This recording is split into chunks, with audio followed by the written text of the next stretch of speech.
I was halfway down the hallway when I heard my name, and something in the tone stopped me cold. Nina's sweet, but you know Lila has always had more drive.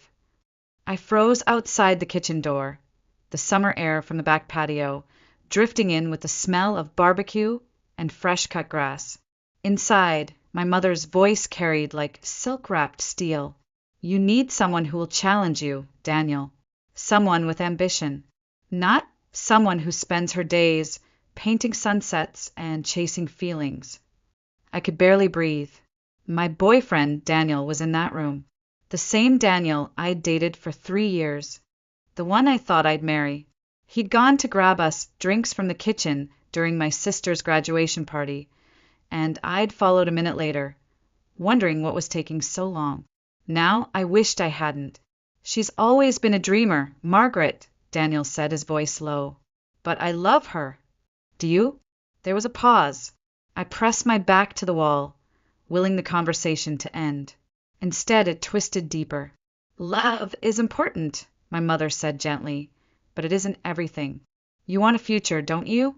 Something solid? Lila just made junior partner at one of the most prestigious firms in Charlotte. Nina still lives in a studio filled with unfinished canvases. Think long term. I couldn't see them, but I could picture her placing a hand on his arm the way she always did. Warm, motherly, persuasive. She's not going to be able to build with you, Daniel, my mother continued. Not like Lila can. And be honest, haven't you felt that too? The silence was louder than anything else. When Daniel finally spoke, it wasn't a protest. It was a sigh, a thoughtful one. Maybe I just didn't want to admit it. That's when I left, quietly, without a word. I walked back through the garden, past my cousins laughing by the pool, past the twinkle lights my father had strung up in the trees. I smiled when people waved, hugged Lila when she approached me with a glow of achievement on her perfect face. I stayed until the party ended, but something inside me had already broken. Over the next few weeks, the cracks spread fast. Daniel started talking about Lila in little ways, how confident she was during her graduation speech, how cool it was that she'd already landed clients. I laughed it off, pretending it didn't sting. But then came the canceled dates, the vague texts, the nights he said he was too tired to talk but was tagged in someone's Instagram story at a downtown wine bar. I confronted him once. He said they ran into each other downtown. Had lunch. She's your sister, Nina. It'd be weird if we didn't get along. I wanted to believe him. I needed to believe him. But I knew. The next dinner at my parents' house, I watched them across the table. Lila's hand brushing his wrist when she laughed. His eyes drifting to her when he thought no one was looking. My own mother, smiling like she'd already set a wedding date. It wasn't just betrayal. It was a theft of my relationship, my future, and worst of all, the belief that family would never do this.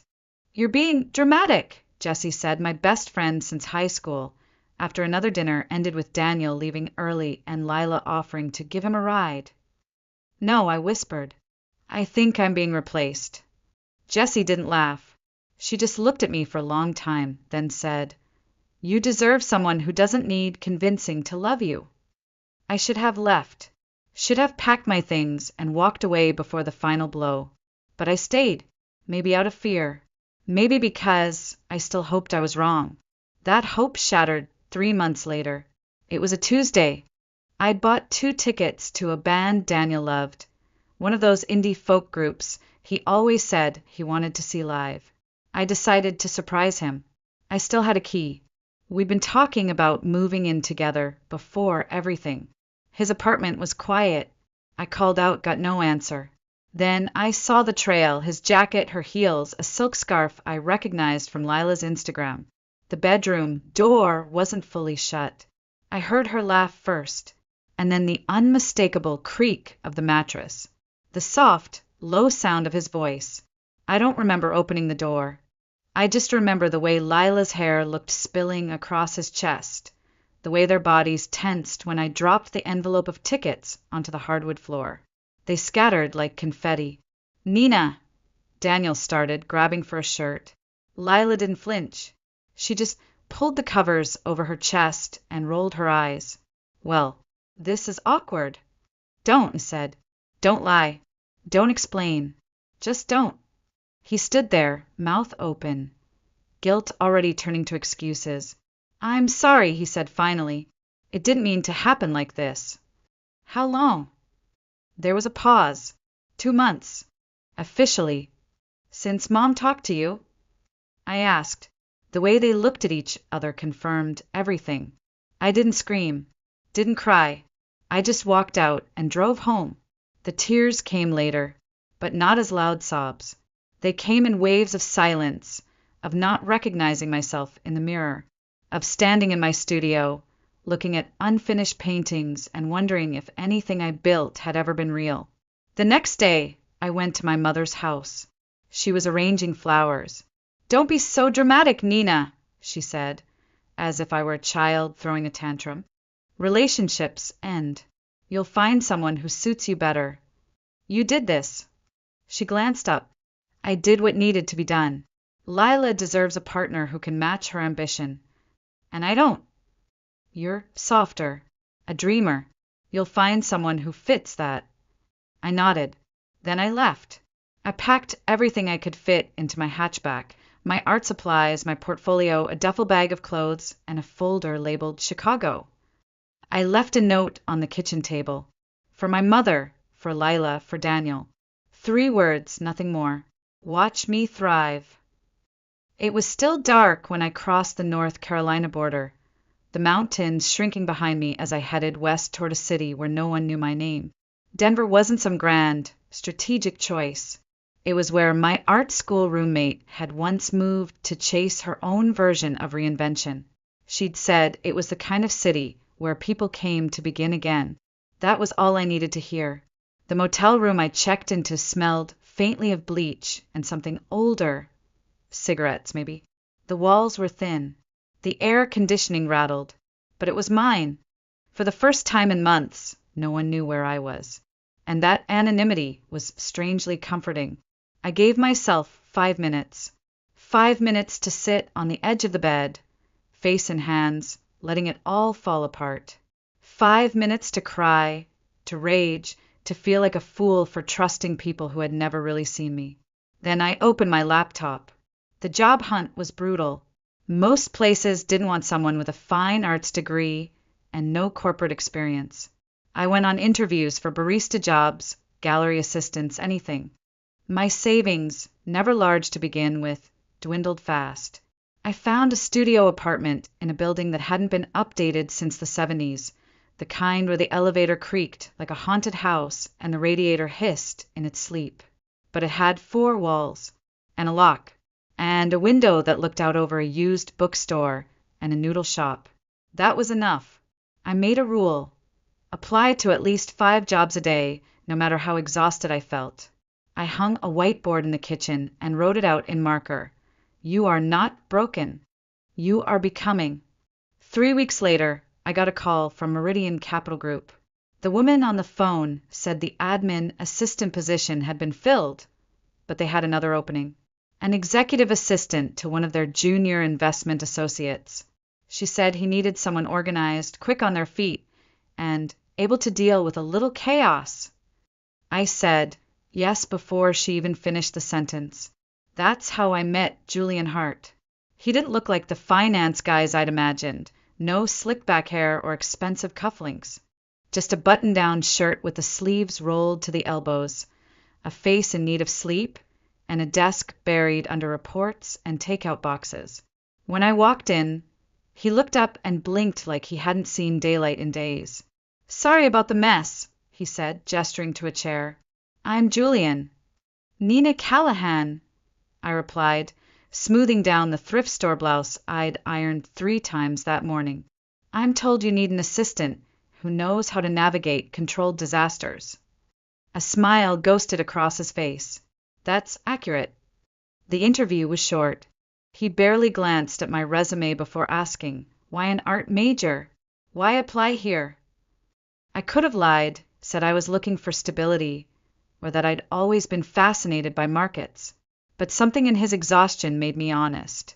Because I had to leave everything behind, I said quietly. And I'm starting over. I need a job. I learn fast.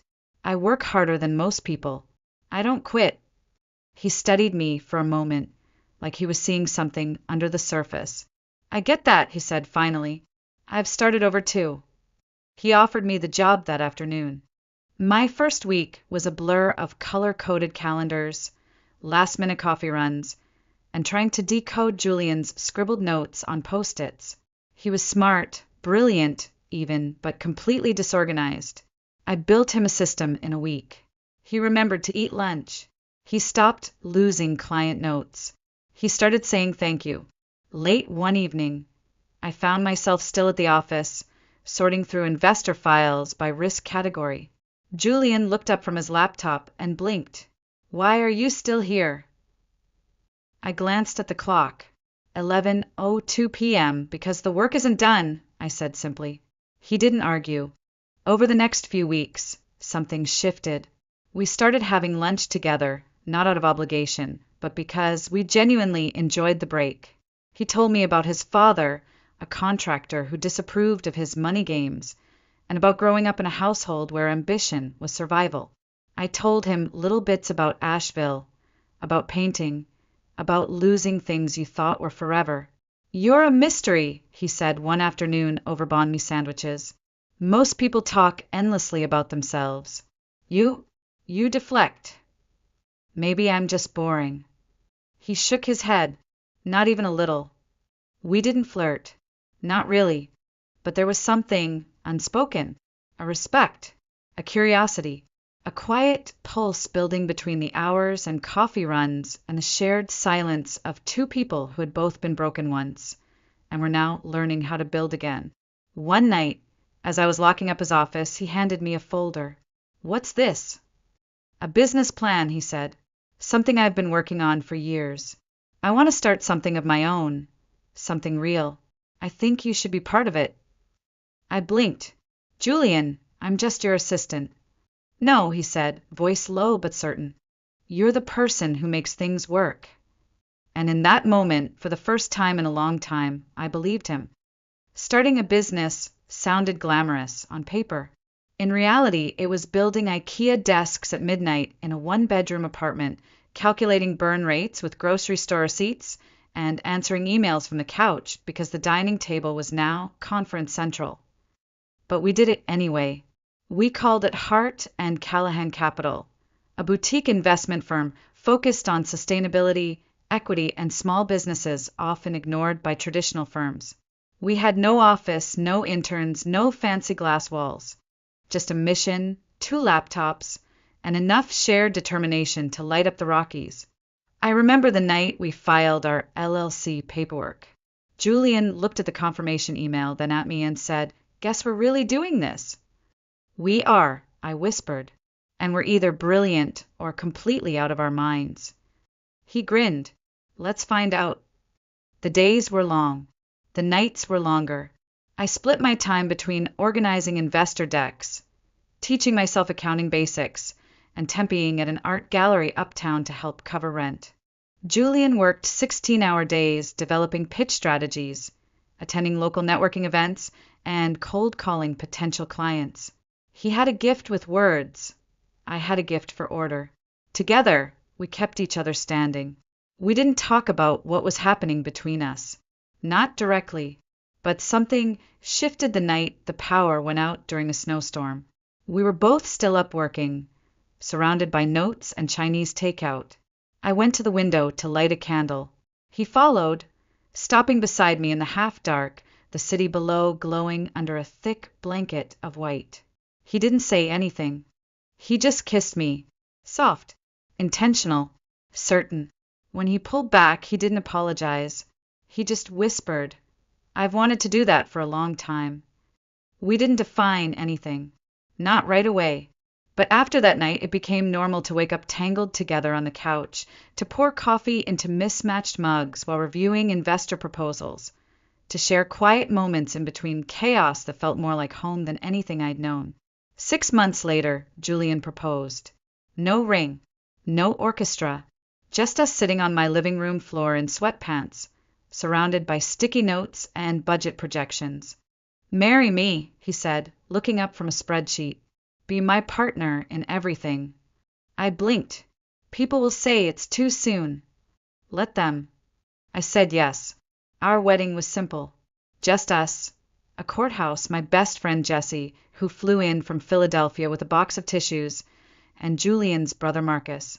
I wore a cream midi dress I found secondhand.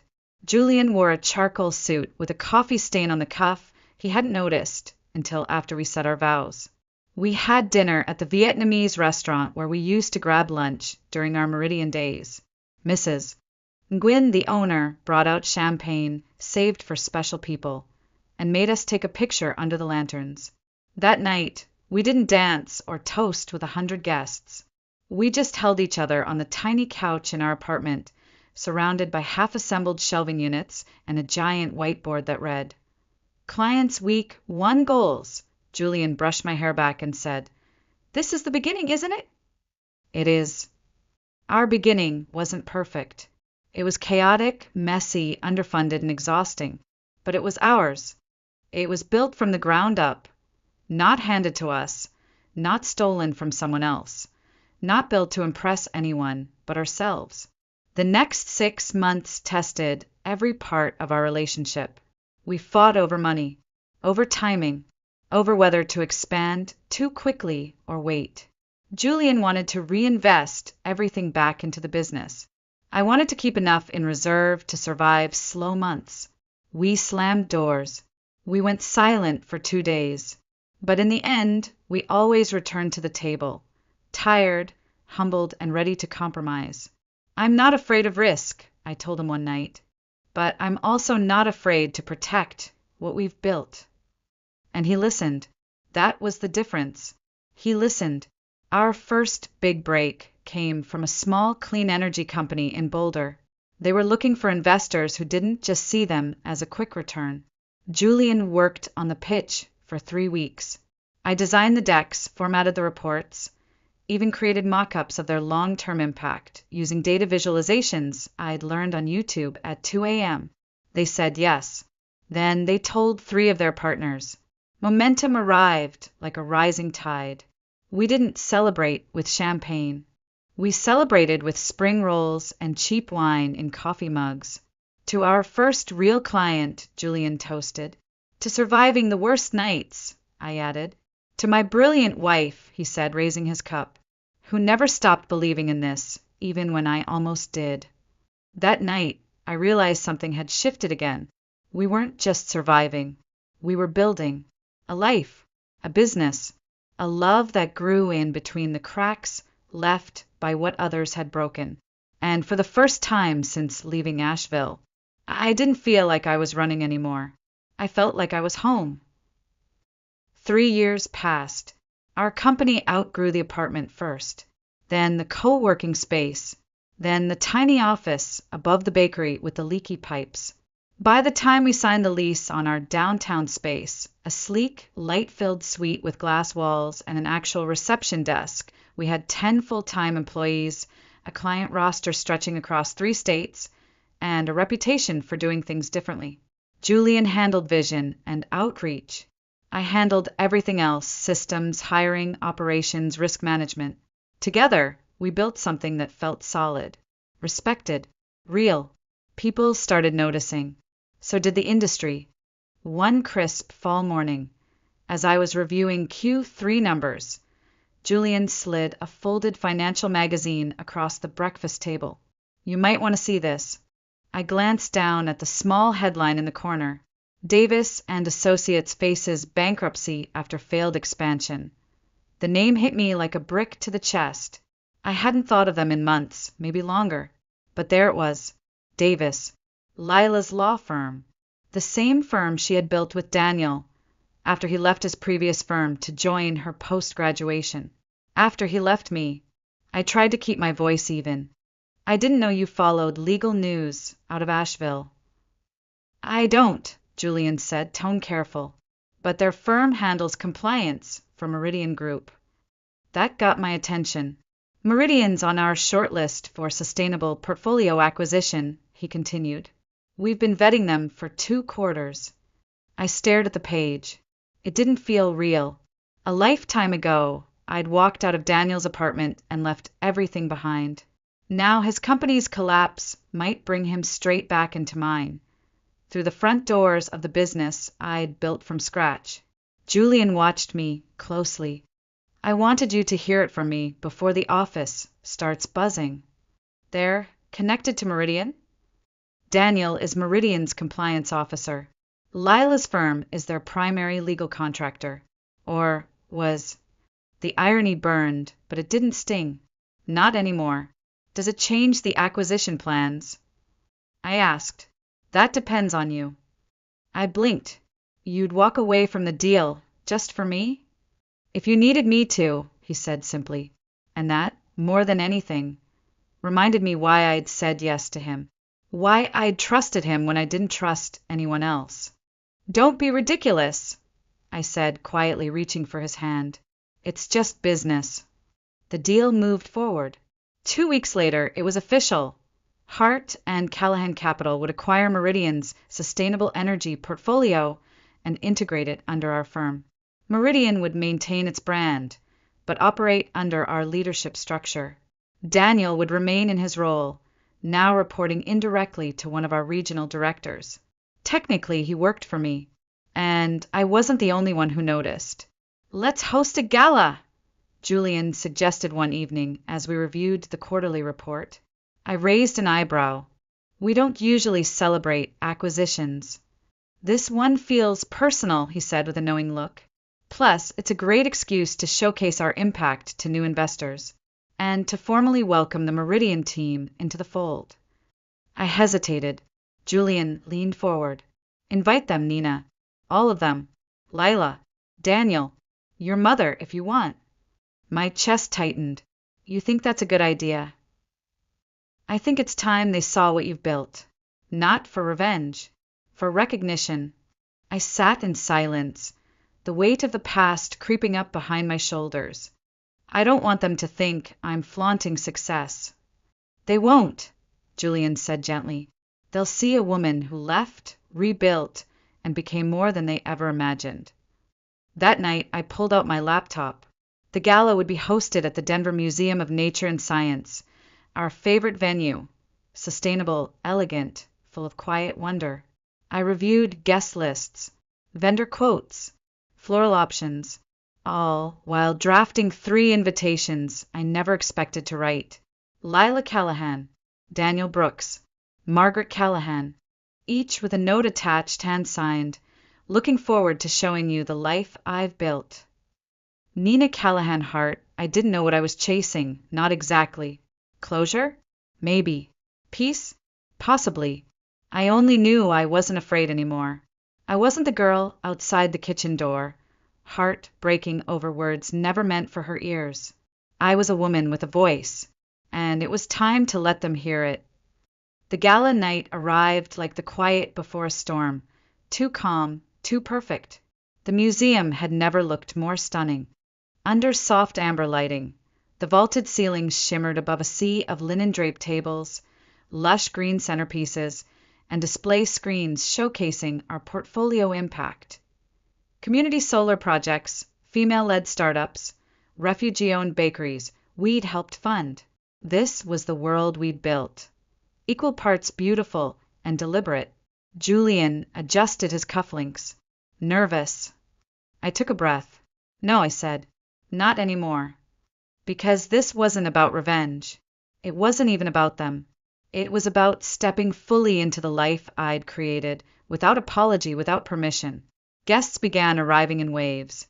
Local politicians, sustainability influencers, industry leaders.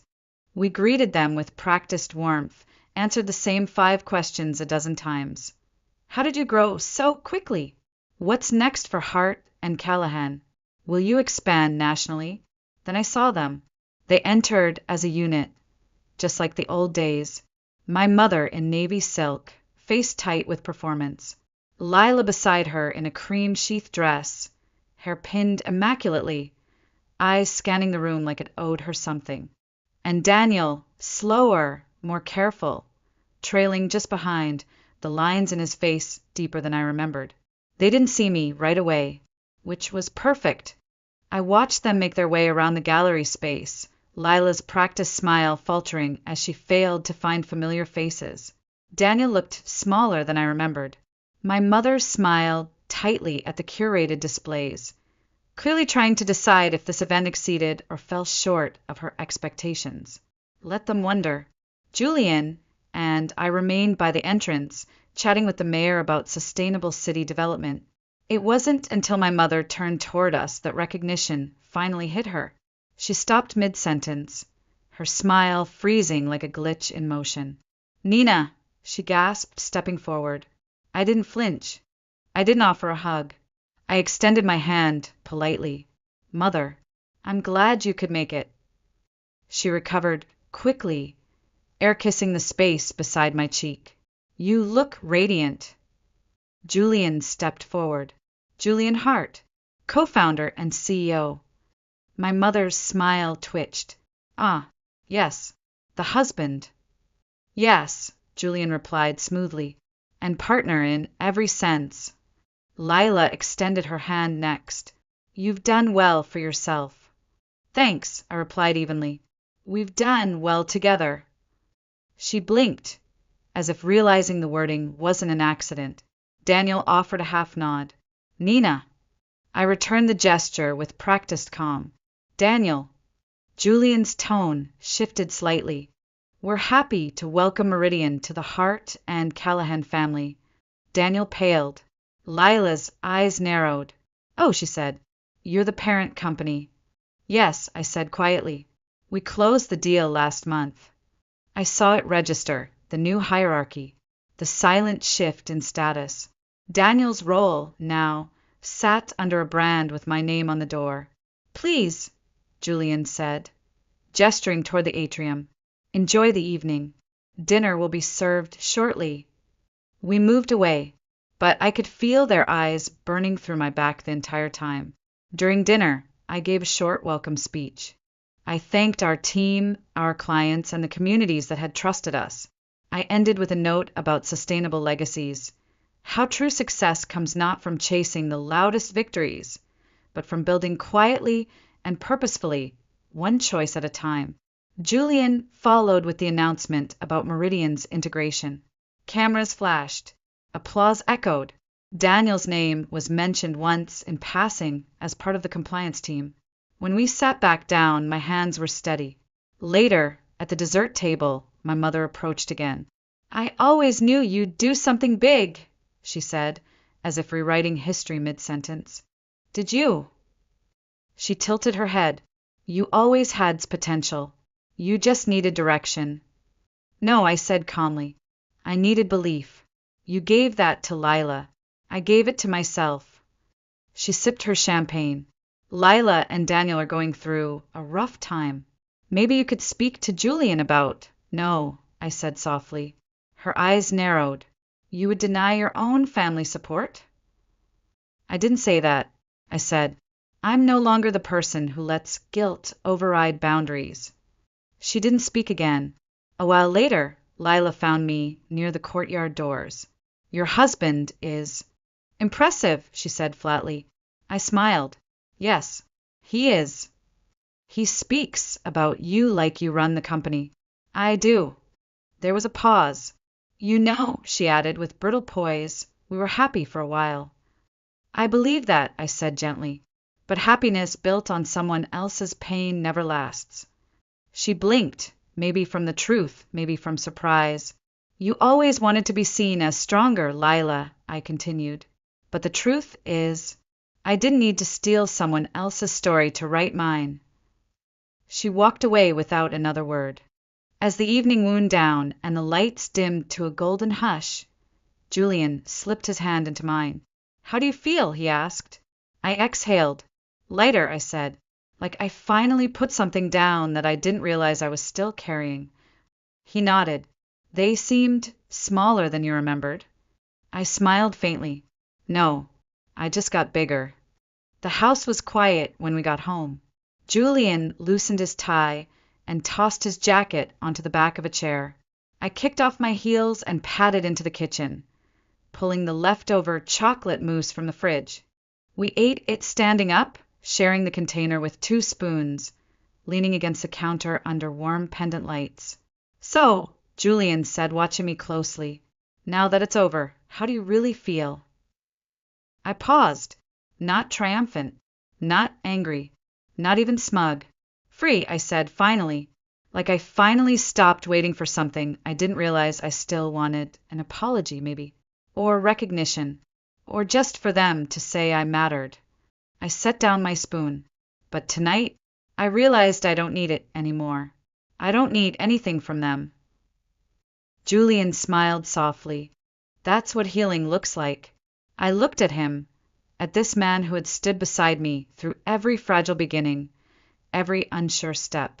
He never needed me to be perfect. He never compared. He just chose me, over and over. And I realized something. If Lila had never taken Daniel, if my mother had never pushed me aside, if I had been the daughter she praised, the girlfriend he married, I might never have left. I might have stayed in that suffocating town, working a small gallery job, trying to please a family who only loved me when I fit their mold. I might have spent a lifetime shrinking myself into someone they could accept. But they betrayed me, and in doing so, they set me free. I looked around the kitchen, our kitchen. It wasn't grand. It wasn't a palace, but every inch of it had been earned. Every light fixture, every coffee stain on the countertop, every framed print from my old art school days, it was all real. It was all mine. Do you think they regret it? I asked softly. Julian didn't answer right away. "I think," he said eventually, "they regret who you became without them. Not because they miss you, but because they can't claim credit." That landed deeper than I expected. Because he was right. They didn't want my happiness. They wanted control over it. And when they lost that, they lost their grip on me entirely. I took his hand. "Thank you," I said, "for never making me feel like I had to prove I was worthy." "You never had to," he said simply. "I saw you from the beginning." I rested my head on his shoulder. In the silence, I thought about the girl I used to be, the one who stood outside that kitchen door, listening to her mother rewrite her future in real time. She would have cried. She would have begged. She would have tried to hold on, but I had let her go long ago. And now, standing in the home I built with the man who chose me for everything I am, not despite my softness, but because of it, I knew the most powerful thing I'd ever done wasn't leaving them behind. It was not becoming like them, because I could have retaliated. I could have flaunted my success. I could have crushed them with status and title, and look at me now. But instead, I stood there, calm, gracious whole. And when they looked at me, they didn't see revenge. They saw a life that no longer needed them. And that was the loudest silence I could ever give them. I squeezed Julian's hand. "Let's go to bed." He smiled. "Long day of empire building tomorrow?" "No," I said. "Long day of painting." He blinked. "You're painting again." I nodded. "Started last week. Nothing big. Just something for the hallway. Will I get to see it?" Eventually. And I meant it, because I was no longer trying to prove myself. Not to anyone. I was simply creating again, out of joy, not pain. That night, as I climbed into bed beside the man I chose and who chose me back, I realized I had finally reclaimed everything they tried to take: my voice, my peace, my power, and above all, myself.